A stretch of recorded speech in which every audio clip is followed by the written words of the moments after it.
సుమన్ టీవీలో మీ business promotions కోసం ఈ కింది నెంబర్ను సంప్రదించగలరు.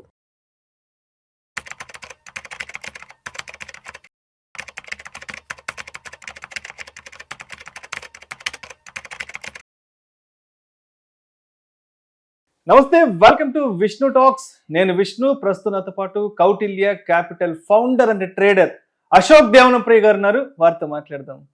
అశోక్ దేవనప్రియ గారు, నమస్తే సార్. నమస్కారం sir. Welcome to Vishnu talks. Thank you very much for the invitation. So Ashok Devanapriya garu, ఒక్కొక్కసారి కొన్ని పెద్ద పెద్ద కంపెనీస్కి బ్యాడ్ న్యూస్లు వస్తుంటాయి. అంటే ఆ కంపెనీ సర్వీసెస్ పట్ల కానీ, లేదంటే ఆ కంపెనీ ప్రోడక్ట్స్ పట్ల, అంటే ఆ కంపెనీ ప్రోడక్ట్ వాడితే ఇలా మీకు హెల్త్ పాడవుతున్నట్టు కూడా కొన్ని బ్యాడ్ న్యూస్లు వస్తుంటాయి. గతంలో మనం కొన్ని చూసాం. మ్యాగీకి సంబంధించి ఒక 15-20 years బ్యాక్ ఏదో ఒక బ్యాడ్ న్యూస్ వచ్చింది. మ్యాగీ ప్రోడక్ట్స్ ఏదో అది ఇది అనేసి అని చెప్పినారు.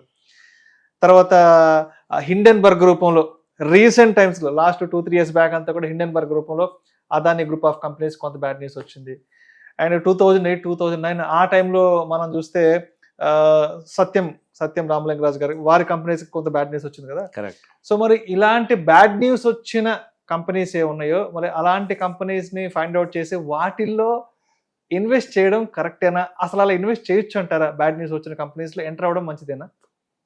సో మనం ఏం చేయాలంటే ప్రతి ఒక్క కంపెనీ ఒక ప్రొఫైల్ స్టడీ చేయాల్సిందే. ఫర్ ఎగ్జాంపుల్ మీరు నెస్లే చూస్తే, Nestle is a globally recognize company. Okay, so అలాంటి ఒక గొప్ప కంపెనీ అంత ఈజీగా పెద్ద పెద్ద తప్పులు చేయరు. ఎందుకంటే ఇట్స్ అబౌట్ ఫుడ్. అప్పుడు ఏం జరిగింది, ఒకరోజు ఎక్కడో యూపీలో మ్యాగీని టెస్ట్ లోకల్లో ఒక ఎఫ్డిఏ ఆఫీస్ వాళ్ళు టెస్ట్ చేస్తే దాంట్లో లెడ్ కంటెంట్ ఎక్కువ ఉంది అని చెప్పి దాన్ని ఒక ఇష్యూ రైజ్ చేశారు. అది నేషన్ వైడ్ న్యూస్ అయిపోయింది. దాని తర్వాత food and safety authority of India వచ్చి ఆ ఒక మ్యాగీని బ్యాన్ చేశారు. Okay, you cannot cell Maggi. అప్పట్లో బజార్లో దాదాపు 40,000 టన్నులు మ్యాగీ సప్లై ఉండేది. Existing supply. ఆ 40,000 టన్నులు మ్యాగీని విత్డ్రా చేశారు వీళ్ళు because of the order. Okay, అప్పట్లో దానివల్ల వాళ్ళకైనా నష్టం నన్ను అడిగితే ఒక 5,000 కోట్ల నష్టం విత్ వన్ డిసిజన్. తర్వాత వాళ్ళు ఇమీడియట్గా బాంబే హైకోర్టుకు పోయినారు. They filed a petition. మాకు అన్యాయం జరిగింది, మా ప్రోడక్ట్లో వీళ్ళు చెప్పేంత పెద్ద ఇష్యూ ఏమీ లేదు, మీరు కావాలంటే చెక్ చేసుకోండి అని చెప్పి. బాంబే హైకోర్టు ఒక సూపర్విజన్లో మళ్ళీ దేశాల్లో ఉండే కొన్ని స్పెషలైజ్డ్ టెస్ట్ ల్యాబ్స్లో మళ్ళీ మ్యాగీ టెస్ట్ చేస్తే దాంట్లో పర్మిసబుల్ లిమిట్స్లోనే లెడ్ ఉంది. So it is not troublesome for people అని చెప్పి రిజల్ట్ వచ్చింది. అయిన వెంటనే బాంబే హైకోర్టు వాళ్ళకి స్ట్రిక్ట్గా వార్నింగ్ ఇచ్చి ఇది జరిగింది న్యాయం కాదు, this is wrong, so we are removing the ban on Maggi అని డిక్లరేషన్ ఇచ్చారు. దాని తర్వాత ఏమైంది, ఆ ఒక టైం నుంచి Nestle shares have gone 15 times, more than 10 times పైకి వెళ్ళింది.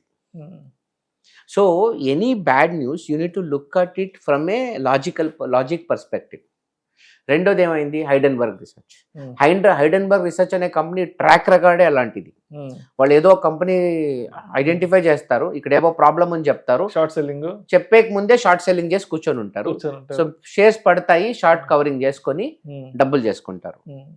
లాస్ట్కి ఎంక్వైరీలో ఏం తెలిసింది, there is no big problem or malpractice with Adani, so we are okay. Even US supreme కూడా క్లీన్ చిట్ ఇచ్చింది Adani group of companies. So వీళ్ళు ఇప్పుడు ఈ రోజు హైడెన్బర్గ్ అనే కంపెనీనే లేదు, మొత్తం దివాలా అయిపోయింది. అది సత్యం కేసు వేరు. సత్యంలో ఏం జరిగింది, ఈ మనిషి బుక్ కుకింగ్ చేసుకున్నాడు, దాన్ని ఎలాగైనా దాన్ని కవరప్ చేసుకోవాలని చెప్పి ఒక రియల్ ఎస్టేట్ కంపెనీ స్టార్ట్ చేస్తున్నాడు, మెటాస్. సో తను ఏమనుకున్నాడు, ఆ ఎక్స్ట్రా డబ్బులు సంపాదించుకున్నామని కథలు చెప్పుకున్నారు కదా, ఆ ఒక వర్చువల్ మనీని ఎలాగైనా ఈ మెటాస్ అనే కంపెనీకి నేను తోసేస్తే నా ఒక అబద్ధం నిజంగా మారిపోతుంది అనే ఒక ఫీలింగ్ ఆయన ఉన్నాడు. కానీ అది చేసినప్పుడు వరల్డ్ వైడ్ రియాక్షన్ హెవీగా వచ్చింది, because Satyam was listed in America also. అక్కడ American investor they were shouting, real estate కంపెనీలో డబ్బులు ఎందుకు ఐటీ కంపెనీ పెట్టాలని చెప్పి. దాని తర్వాత అది ఎక్స్పోజ్ అయింది, ఆయన కిందకి దిగారు. కానీ ఆ కాలంలో ఏం జరిగిందంటే, Satyam is a very unique story. Central government was worried. ఎందుకు కంపెనీ గురించి సెంట్రల్ గవర్నమెంట్ ఎందుకు ఫీల్ అవ్వాలి? కారణం ఏమంటే ఈ ఒక ఇండస్ట్రీ పైనే మన దేశం ఒక పెద్ద ఫ్యూచర్ అంతా హిడెన్ ఉంది. అవును.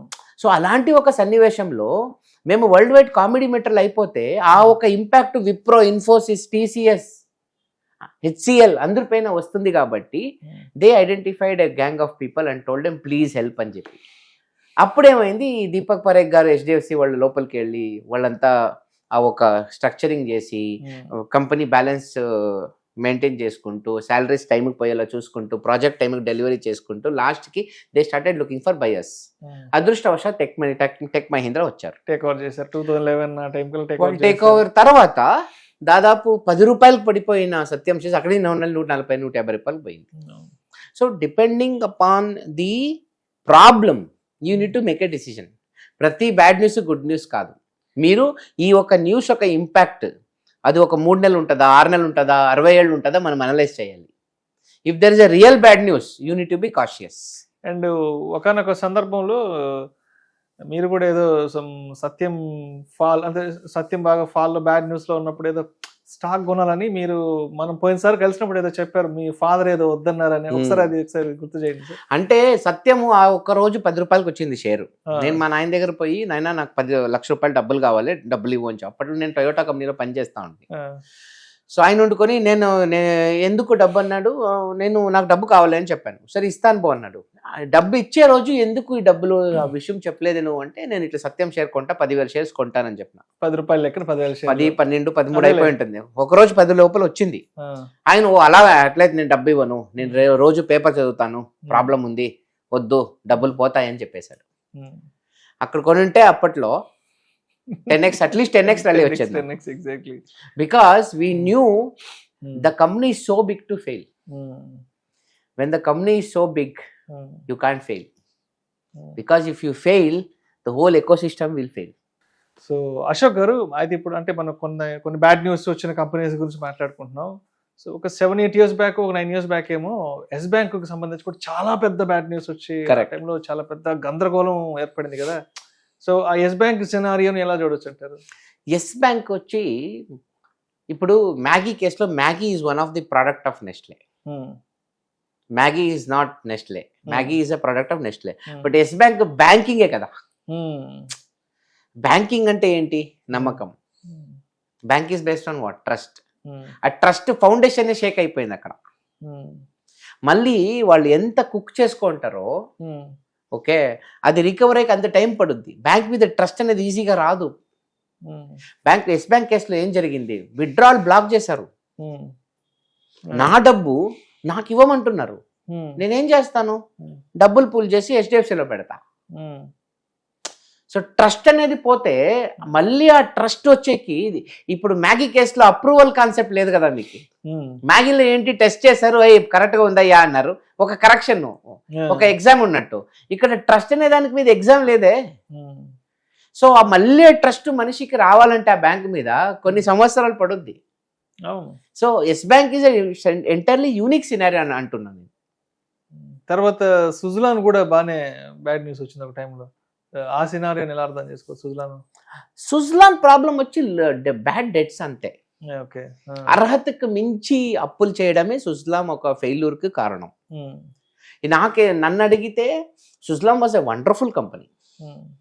కానీ 50,000 శాలరీ తీసే మనిషి 50 కోట్లు అప్పు తీసుకుంటే ఏమవుతుంది?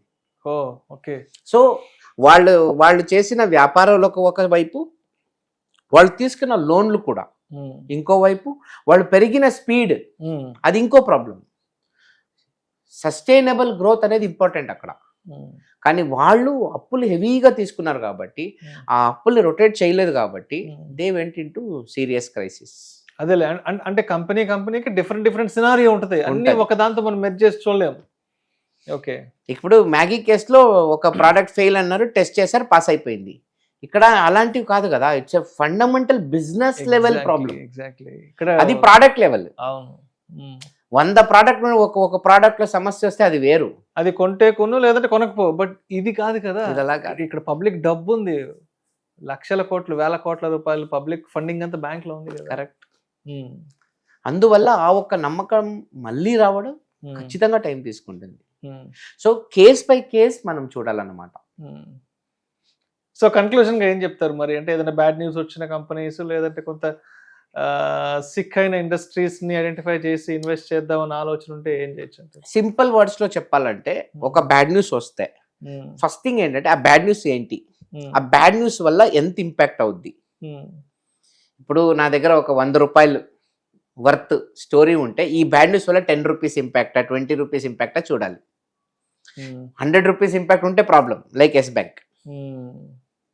సో ఆ ఇంపాక్ట్ చూడాలి. ఆ తర్వాత ఆ ఇంపాక్ట్ సాల్వబుల్లా, is it possible to solve immediately in a short span, అది స్టడీ చేసుకోవాలి.